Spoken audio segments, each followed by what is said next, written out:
why is government efficiency even something that we should concern ourselves with? Let's start with the basics here, Parth. Like, why is this even something we should like? Why care about efficiency in government?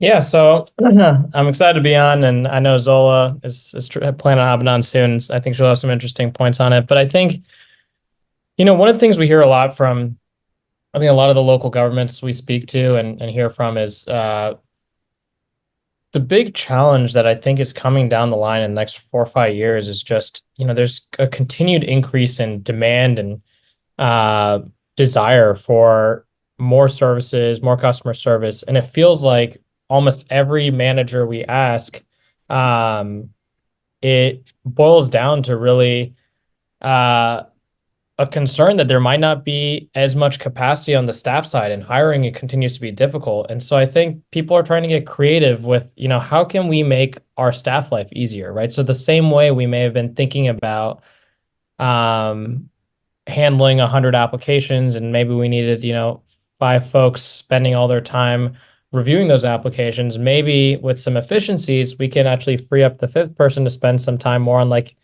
event planning and outreach. And so it's a really neat, I think, perspective around,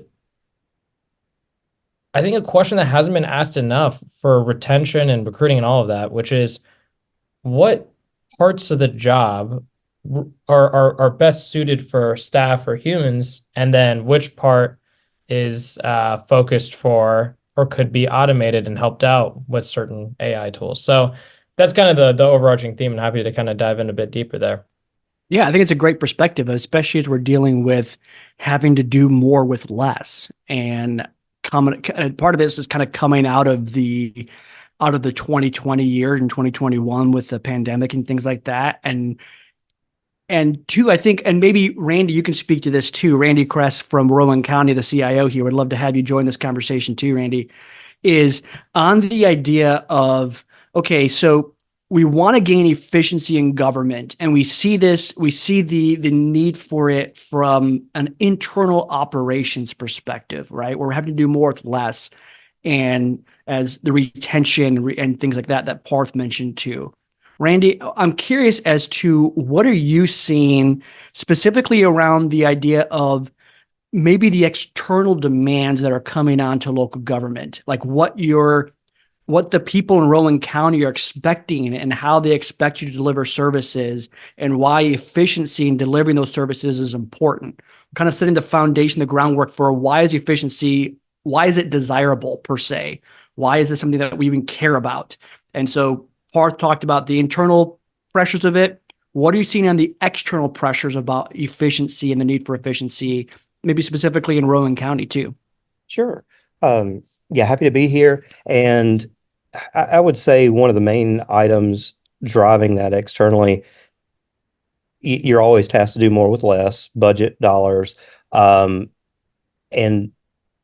it's not, from a local government perspective, people are used to dealing with private sector websites, having great customer service. So when they hit a local government site, they're looking to either find information quickly, not have to go around 30 different locations ultimately to find the one department you're supposed to deal with.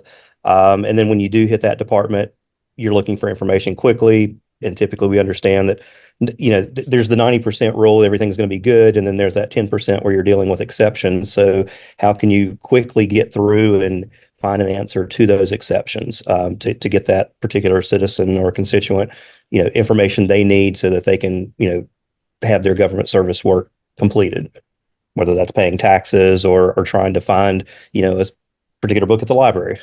So definitely hitting more demands for that efficiency side, not just to go around and have to call a department, be transferred to another, ask the same thing 3 or 4 different times. So You make a great point, especially in the idea of this is how we expect to engage this is how residents expect to engage with information, right?